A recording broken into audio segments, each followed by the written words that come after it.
Salam dan salam sejahtera Bapak Ibu dan saudaraku yang saya kasihi dalam Tuhan Yesus. Jemaat GBI WC Latumantan, dimanapun Bapak Ibu berada, saya berharap saya bisa setiap hari menjumpai Bapak Ibu dalam keadaan yang sehat dan dalam keadaan yang diberkati Tuhan, selalu aman dalam pemeliharaan Tuhan. Sekalipun ada beberapa jemaat yang berduka cita, kami turut berduka cita atas kepergian daripada anak daripada Ibu Mary Bong. Kami keluarga besar dari GBI WC Latumantan turut berduka cita. Dan juga ada beberapa jemaat Tuhan yang mungkin mengalami sakit, tapi kita tetap berdoa agar semuanya juga ada sehat. Amin. Kembali lagi kita berjumpa dalam program kita, yaitu Tetap Setia Walaupun. Nah, saudaraku yang saya kasih dalam Tuhan Yesus, Tetap Setia Walaupun adalah satu program yang saya ingin supaya setiap kita jemaat Tuhan yang ada di GBI WC Latumantan maupun Bapak Ibu yang menyaksikan kami di channel YouTube KMTT dan juga di Facebook di GBI WC Latumantan, kami berharap bahwa kami boleh menjumpai Bapak Ibu dan kita sama-sama belajar untuk kita tetap dikuatkan. Hari-hari terakhir akan datang masa yang susah dan sulit, dan kita perlu untuk mendekatkan diri kita kepada Tuhan, dan kita perlu kuat dalam menghadapi kehidupan ini. Nah, bagaimana kita tahu dan bagaimana kita bisa kuat? Karena Alkitab adalah jawaban terhadap kita yang saat ini mengalami keadaan-keadaan yang sulit. Nah, Alkitab memberikan gambaran-gambaran kepada kita. Dari Kejadian sampai dengan Wahyu, memberikan kita ada begitu banyak tokoh-tokoh Alkitab yang mereka boleh kuat menghadapi tantangan, cobaan, krisis yang ada. Mereka boleh kuat dan mereka keluar sebagai pemenang. Mereka keluar sebagai orang-orang yang diberkati. Mereka keluar sebagai orang-orang berkemenangan. Kenapa? Nah, kita akan belajar daripada tokoh-tokoh ini yang memberikan kepada kita, kurang lebih buat saya adalah memberikan kepada kita sebuah pengalaman kehidupan, memberikan kepada kita sebuah wawasan, memberikan kepada kita sebuah cara untuk kita menang dalam hidup ini. Nah, hari ini kita belajar daripada satu tokoh yang sangat melegenda juga, yang sering kali dipakai oleh banyak orang dan menjadi sandaran dan menjadi lagu juga, seperti pujian yang berkata bahwa ku tak membawa apapun ke dalam dunia, dan ku kembali pun tidak membawa apa-apa. Nah, inilah yang ku punya, yaitu hati sebagai hamba. Hari ini kita belajar dari Ayub. Bapak Ibu Saudara yang saya kasihi, saya sudah tahu dengan judul lagunya. Bapak Ibu sudah menebak siapa itu. Sebenarnya itu adalah Ayub. Kita lahir gak bawa apa-apa, dan kita pergi pun gak bawa apa-apa. Dengan telanjang aku datang, dan dengan telanjang juga aku kembali. Nah, saudaraku yang saya kasih dalam hidup ini, tidak ada satupun yang kita bisa banggakan. Tidak ada satupun yang bisa kita berkata bahwa saya hebat, saya kuat, saya pintar, saya cerdas, saya orang yang luar biasa, orang yang harus kalian taat dan dengarin, orang yang superior. Tidak ada. Sehebat-hebatnya kita, hari terakhirnya kita naiknya apa? Ambulans. Terus rumah terakhir kita adalah kuburan. Nah, kita belajar daripada Ayub. Ayub ini dikatakan adalah orang yang luar biasa. Satu cobaan yang bertubi-tubi datang ke dalam kehidupan dia, satu tantangan yang luar biasa. Tapi dia keluar sebagai pemenang. Nah, apa rahasianya sehingga Ayub ini keluar sebagai pemenang? Apa rahasia daripada Ayub ini? Ayub punya ramuannya apa? Ayub punya solusi seperti apa? Bagaimana Ayub menghadapinya? Bagaimana Ayub bisa menang? Bagaimana Ayub boleh dikatakan diberkati 2 kali lipat? Bagaimana ending daripada Ayub ini? Ayub dilipat gandakan berkatnya dan juga harta bendanya. Nah, apa yang solusi yang Ayub tawarkan kepada kita? sehingga kita boleh kuat dalam menghadapi hidup ini. Hidup ini keras, hidup ini benar-benar Bapak Ibu Saudaraku yang saya kasih, kita diperhadapkan dengan pergumulan, tantangan yang keras. Tapi Alkitab pun juga memberikan kepada kita solusi bagaimana kita menghadapinya. Kita belajar daripada Ayub. Mari kita baca di Ayub pasal yang ke-1. Bapak Ibu boleh buka di Ayub pasal ke-1 dan kita sama-sama menyimak sini. Ayub pasal ke-1, ada seorang laki-laki di tanah Uz bernama Ayub. Orang itu saleh dan jujur. Ia takut akan Allah dan menjauhi kejahatan. Adalah seorang laki-laki di tanah Uz bernama Ayub. Orang itu saleh dan jujur. Ia takut akan Allah dan menjauhi kejahatan. Orang yang takut akan Allah, orang yang saleh, orang yang jujur dan menjauhi kejahatan. Seharusnya orang-orang seperti ini tidak akan mengalami namanya hukuman atau tidak akan mengalami namanya musibah. Tidak mungkin orang seperti ini mengalami cobaan. Ya, karena kita berpikir seperti itu. Kalau kita jujur, kita saleh, kita menjauhi kejahatan, maka Tuhan melindungi kita.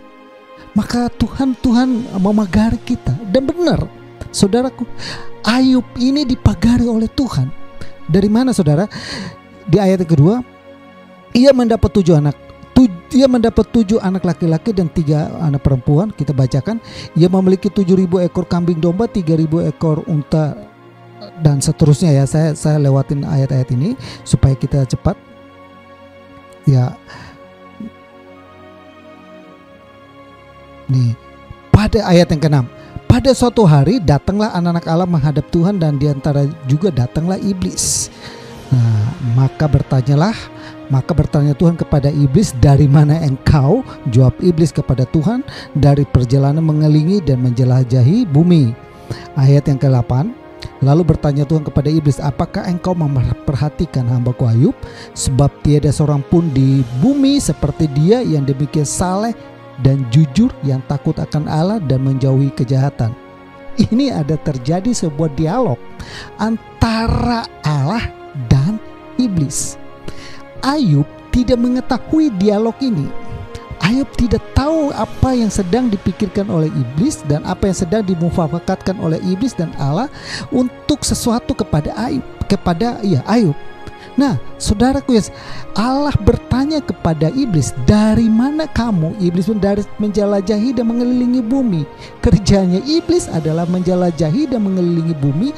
Tujuannya apa? Dia apabila menemukan sesuatu yang bisa dapat dia bisa cobai, untuk bisa dia seret, untuk bisa dia binasakan, untuk membuat dia murtad. Nah, ketika Allah bertanya kepada dia tentang Ayub, maka iblis pun tahu maksud daripada Ayub itu adalah Ayub yang ada di Uz itu. Saya percaya bahwa zaman itu pasti banyak nama Ayub. Tapi ketika Allah bilang Ayub ini, ada iblis langsung tahu Ayub yang benar Tuhan maksudkan itu. Dan benar, saudara. Allah bilang begini, Tuhan bilang begini, dia adalah seorang yang saleh, ya. Di ayat yang ke Ayub ayat 8, tetapi bertanya Tuhan kepada iblis, apakah engkau memperhatikan hambaku Ayub? Sebab tiada seorang pun di bumi seperti dia yang demikian saleh dan jujur dan yang takut akan Allah dan menjauhi kejahatan. Saleh dan jujur dan takut akan Allah, menjauhi kejahatan. Bukankah itu adalah anjuran daripada firman Tuhan? Bukankah itulah yang kita sebagai orang Kristen, kita harus hidup jujur, saleh dan menjauhi kejahatan. Kita takut kepada Tuhan.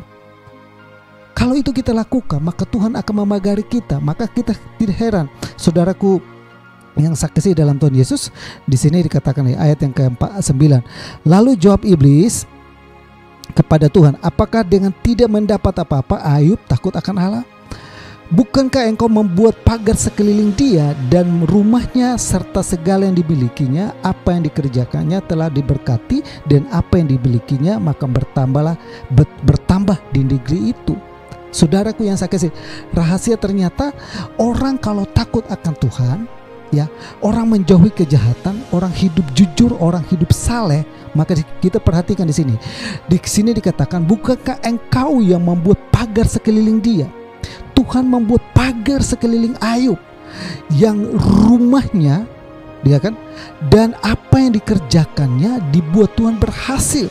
Apa yang dimilikinya dipagari, keluarganya, kesehatannya, pekerjaannya dibuat Tuhan diberkati Tuhan. Dan iblis bilang begini, apakah dengan tidak mendapat apa-apa dia masih menyembah engkau? Nah, ya kan? Nah, ini di ayat yang ke-9 ya. Jawab iblis, apakah dengan tidak mendapat apa-apa Ayub takut akan Allah? Benar, dia ini takut akan Allah, dia ini menjauhi kejahatan, dia ini karena dia orang yang diberkati, karena engkau yang membuat pagar sekeliling, karena engkau membuat apa yang dikerjakannya berhasil. Coba engkau ambil itu semua, coba engkau pagarnya itu engkau cabut, dia kan? Nah, bukan oke, lalu tetap nih. Lalu ayat yang ke-11, tetapi ulurkan tanganmu dan jamalah segala yang dipunyainya, ia pasti mengutuki engkau di hadapanmu. Iblis berpikir bahwa dengan dia mempropaganda atau berdialog dengan Tuhan, kalau Tuhan cabut pagar itu, kalau Tuhan tidak memberkati Ayub, maka pasti Ayub mengutuki Tuhan. Pasti Ayub berpaling daripada Tuhan. Pasti Ayub tidak lagi setia kepada Tuhan. Seperti program kita saya mengatakan tetap setia walaupun. Iblis berpikir bahwa dengan Ayub mau menyembah Tuhan dengan luar biasa, Ayub mengasihi Tuhan dengan luar biasa, Ayub menjauhi kejahatan karena dia diberkati. Coba dia tidak diberkati, apakah masih tetap dia setia? Kita kalau masih diberkati Tuhan, kita masih dipelihara Tuhan, kita masih hidup dengan tubuh yang sehat, kita dengan mudah berkata Tuhan itu baik, ya kan? Maka gak heran saudara, ada orang yang begitu dapat uang, misalnya tiba-tiba dia dapat uang 1 juta, pasti yang ada dalam benaknya dia apa? Puji Tuhan. Tapi coba diizinkan Tuhan mengalami sakit penyakit, apakah yang ada di benaknya dia? Cobaan apa ini? Harusnya juga kita seperti Ayub. Ayub pun Bapak Ibu perhatikan, nanti saya akan bagikan kepada kita kenapa sampai dia ini dicobai begitu luar biasa tapi dia bisa keluar sebagai pemenang. Nah, saudaraku yang saya kasih kurang lebih cerita kisah seperti itu. Lalu apa yang menjadi rahasia? Apa yang menjadi rahasia daripada Ayub sehingga dia menjadi orang yang berkemenangan, orang yang lewati ujian ini, orang yang lewati ujian ini. Saya percaya bahwa kalau Tuhan mengizinkan sesuatu terjadi dalam kehidupan Ayub, semuanya itu ada dalam kendalinya Tuhan. Amin.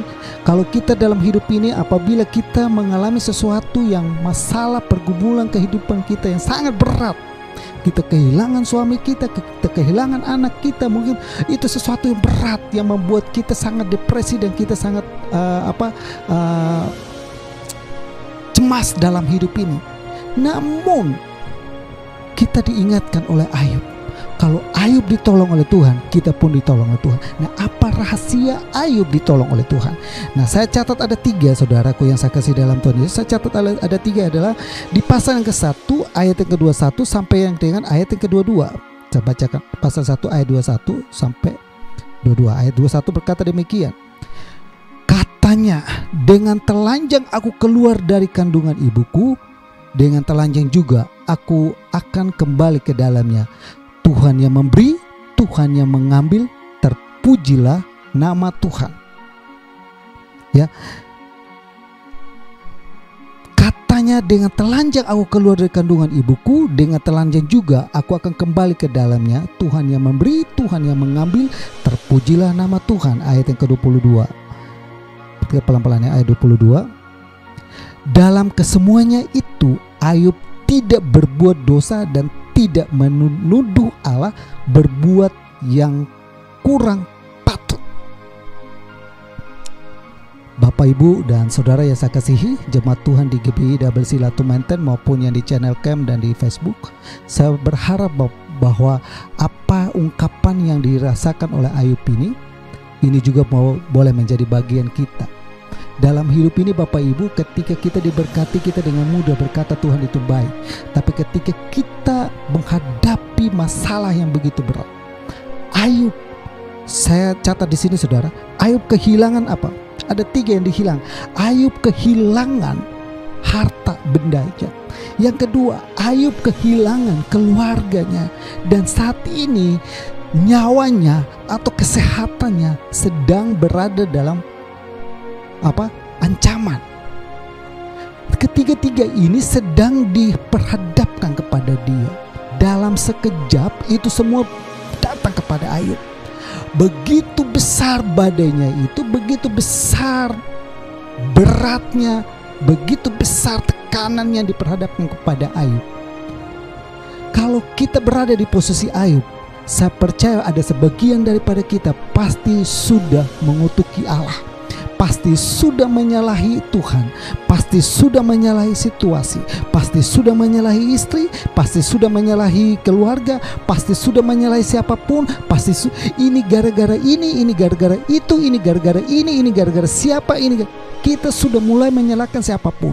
Tapi kalau kita baca di pasal ke-21 sampai ke pasal 20 pasal 1 ayat 21 sampai 22, ayat 22 menekankan dalam kesemuanya itu Ayub tidak berbuat dosa dan tidak menuduh Allah yang tidak patut.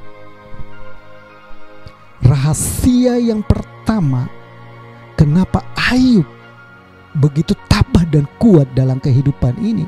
Kenapa? Karena Ayub dalam hidupnya dia tidak pernah mau menyalahi Tuhan. Amin.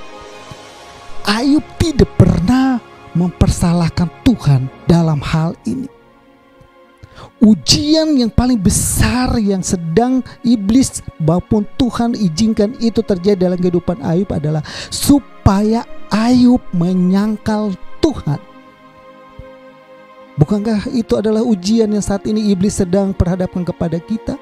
Iblis mengirimkan kesusahan datang dalam kehidupan kita. Iblis mengirimkan penyakit datang dalam kehidupan kita. Iblis membuat kita kelaparan. Iblis membuat kita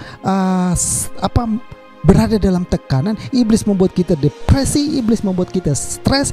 Iblis membuat kita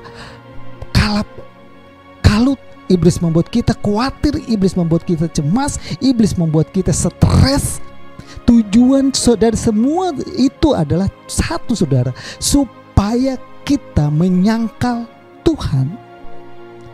Saya berdoa Bapak Ibu dan saudara yang dengar saya dalam channel ini, dalam program Tetap Setia Walaupun, mari ujian apapun dalam kehidupan ini diperhadapkan kepada kita. Dalam masa-masa yang akan datang kita akan berada masa-masa yang susah dan sulit.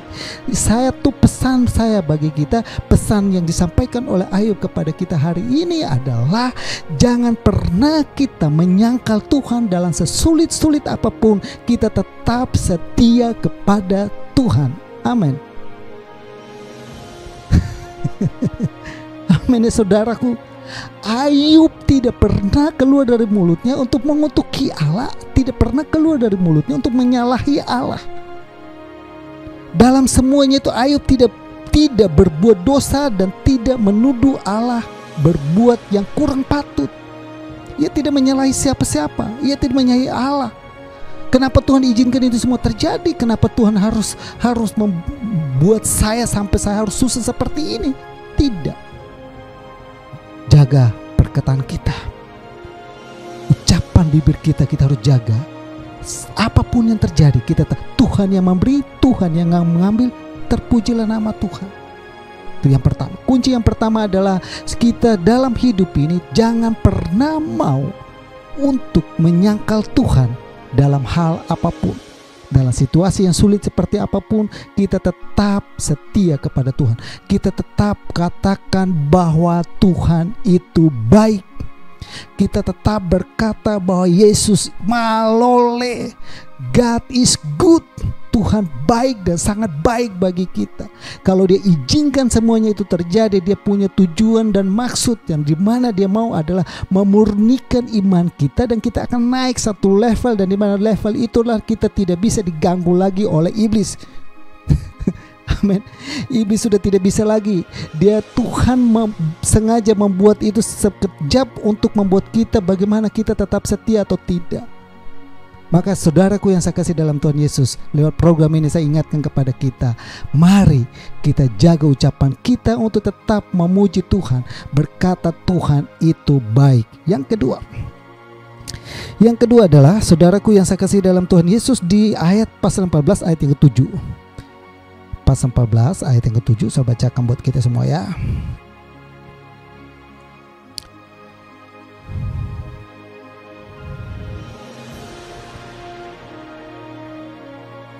Pasal yang ke-14, saya ulangi, pasal 14 ayat yang ke-7. Karena bagi pohon masih ada harapan, apabila ditebang ia bertunas kembali dan tunasnya tidak berhenti tumbuh. Karena bagi pohon masih ada harapan, apabila ditebang ia bertunas kembali dan tunasnya tidak berhenti tumbuh. Dalam setiap situasi yang apapun, sesulit-sulit bagaimanapun, harta bendanya habis, kesehatannya berada dalam tekanan, bahkan istrinya pun berada dalam keadaan di mana istrinya berkata bahwa kutukilah Allahmu dan matilah engkau, masih tetap setia engkau. Istrinya pun hampir meninggalkan dia, anak-anaknya mati semua, harta bendanya mati, sahabat-sahabatnya tinggalin dia semua.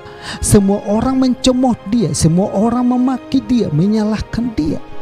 Dalam semuanya itu, Ayub menggambarkan dirinya itu seperti pohon yang dikatakan di atasnya itu sudah rata semua, habis. Bapak Ibu yang mungkin berada biasa di hutan tahu, saya ada di hutan, saya tahu. Biasa pohon itu kami tebang dan kita pikir sudah selesai. Dan kita pikir bahwa itu sudah selesai, udah akarnya.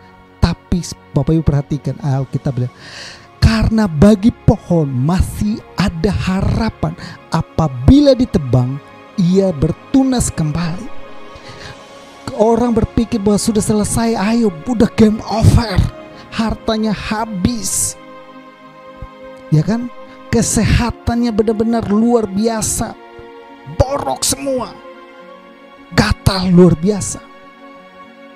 Ayub tidak pernah menyalahkan Tuhan. Ayub tetap berkata Tuhan itu baik, yang pertama. Yang kedua, Ayub punya harapan kepada Tuhan yang mengizinkan semua itu terjadi dalam kehidupan. Ayub tetap berkata bahwa seperti pohon ini, sekalipun di atasnya semuanya habis, tapi masih ada akar yang bisa tumbuh dan bahkan tunas kembali. Nah, ini yang saudaraku yang saya kasih dalam Tuhan Yesus. Dalam keadaan apapun tetap berharap kepada Tuhan. Pengharapanmu di dalam Tuhan tidak mengecewakan. Amin ya saudaraku. Tuhan Yesus datang ke dalam dunia untuk memberikan kepada kita hari depan yang penuh dengan harapan. Tuhan berkata begini, aku memiliki rancangan terhadap kamu, bukan rancangan kecelakaan, tapi aku memberikan kepada kamu rancangan yang penuh dengan harapan. Kita percaya bahwa kita punya harapan. Kalau diizinkan terjadi dalam kehidupan kita, berada dalam masa-masa yang keadaan yang krisis, sulit-sulit apapun, kita tetap percaya bahwa Tuhan pasti tolong kita, Tuhan pasti menolong kita. Satu pepatah yang berkata bilang, kegelapan yang paling gelap adalah saat matahari mau terbit. Kegelapan yang paling gelap adalah saat matahari mau terbit. Mungkin kita sudah berada dalam kegelapan yang sangat gelap sekali, tapi saat kegelapan itu terjadi, justru situlah matahari mau terbit. Saat kita merasa bahwa kita sudah putus asa, sudah tidak ada lagi harapan, kita minta tolong ke sana sini, mari, semua tidak ada lagi, semua pintu ditutup. Justru disitulah Tuhan mau turun tangan menolong kita. Justru disitulah Tuhan turun tangan untuk memberkati kita. Justru disitulah Tuhan mau mengangkat kita, asalkan kita tetap berharap, asalkan kita tetap dalam hati ini percaya Tuhan pasti tolong. Amin. Tetap percaya percaya dalam hati ini, tetap andalkan Tuhan dalam hati ini. Tuhan pasti tolong saya, Tuhan pasti tolong saya. Kalau yang lain Tuhan tolong, pasti saya pun ditolong. Kalau kemarin Tuhan tolong saya, hari ini pun Tuhan tolong saya. Kalau orang lain diberkati, saya pun diberkati. Semua kita tetap punya harapan. Allah yang kita sembah tidak berubah. Kuasanya dulu, sekarang, bahkan sampai selamanya.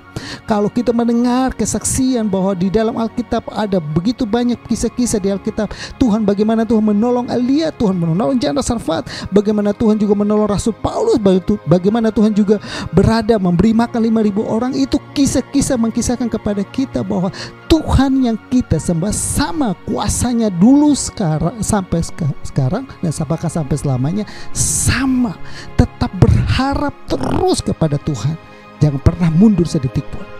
Amin. Yang ketiga, saudaraku yang saya kasih dalam Tuhan, yang ketiga adalah di pasal 42 ayat yang ke-10.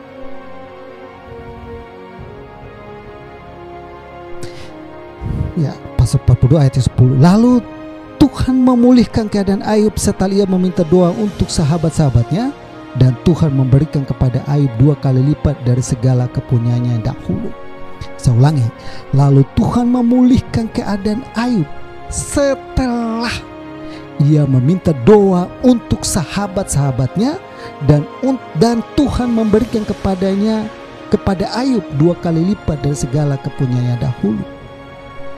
Nah, saudaraku yang saya kasih dalam Tuhan Yesus, apa kunci yang ketiga atau apa rahasia yang ketiga kenapa Ayub begitu kuat dan tabah sekalipun dalam keadaan sulit seperti itu?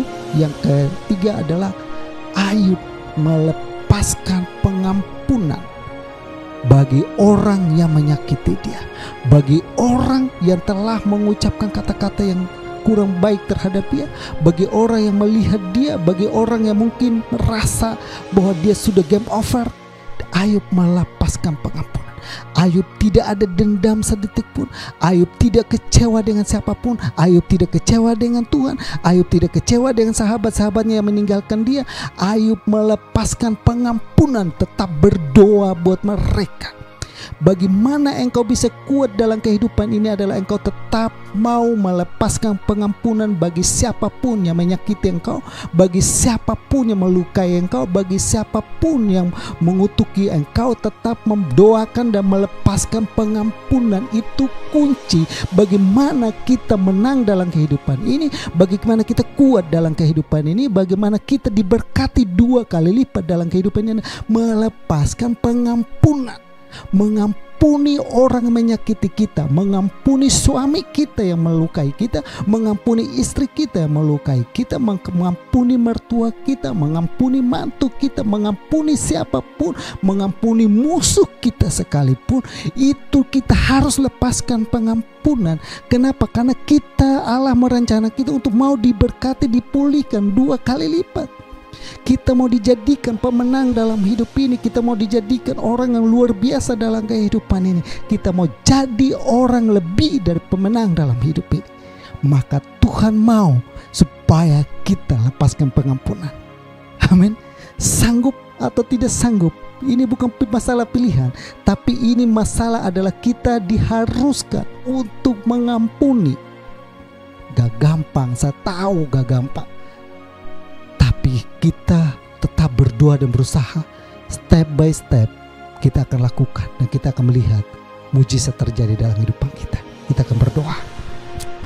Bapa kami dalam surga, dalam nama Tuhan Yesus, kami bersyukur buat hari ini Tuhan telah memberikan kepada kami sebuah pengalaman kehidupan daripada Ayub yang luar biasa. Bagaimana Tuhan mengizinkan masalah terjadi dalam kehidupannya, bagaimana Tuhan mengizinkan seluruh harta bendanya habis, sebagaimana Tuhan mengizinkan supaya dia berada dalam keadaan yang hampir game over. Namun Tuhan, kami boleh melihat, belajar dari kehidupan Ayub, bagaimana dia bisa keluar dari semua krisis itu, bagaimana dia menang atas setiap masalah yang ada, bagaimana dia menang atas setiap pergumulan yang ada. Kami perlu belajar 3 hal hari ini adalah bagaimana Ayub, Tuhan, dalam kesemuanya itu dia tetap berkata Tuhan Yesus itu baik. Tuhan tetap baik dan sangat baik bagi dia. Oleh karena dia tetap tidak pernah berbuat dosa dengan bibirnya dan mengatakan dan mengutuki Allah. Kami juga berdoa dan belajar daripada Ayub bahwa Ayub dalam kehidupannya dia selalu punya harapan harapan itulah yang membuat dia kuat dan menang atas semuanya. Bagaikan pohon yang sudah ditebang habis tapi ada akarnya. Dia punya harapan sekecil terhadap Tuhan, yang bahwa dia percaya bahwa semuanya itu Tuhan pasti menolong dia. Dan kami juga belajar daripada Ayub untuk terus berdoa dan mengampuni orang yang menyakiti kami, mengampuni orang yang melukai kami, meninggalkan kami, mungkin mengampuni orang yang susah bagi kami, untuk sulit musuh kami, lawan kami, tapi kami belajar untuk mengampuninya karena kami bisa tahu Engkau mau menjadikan kami lebih dari pemenang dalam hidup ini. Berkati dan meteraikan firman-Mu dalam kehidupan kami, ajari kami melakukannya, dan berdoa buat semua kami yang ada Tuhan. Lepaskan bagi kami berkat-Mu melimpah dalam kehidupan kami, dalam rumah tangga kami, dalam bisnis kami, dalam usaha kami, dalam keluarga kami. Tuhan, pagari kami sebagaimana Tuhan memagari Ayub. Biar Tuhan juga memagari kami hari ini. Terpujilah nama-Mu kekal selamanya Bapa. Anugerah Tuhan dan berkat Tuhan melimpah dalam kehidupan kami, baik jemaat-Mu yang ada di GBI Double C Latumentan maupun yang ada di channel YouTube maupun yang ada di Facebook. Semua kami ada dalam berkat ilahi. Terpujilah nama-Mu. Dalam nama Yesus kami bersyukur dan berdoa. Haleluya.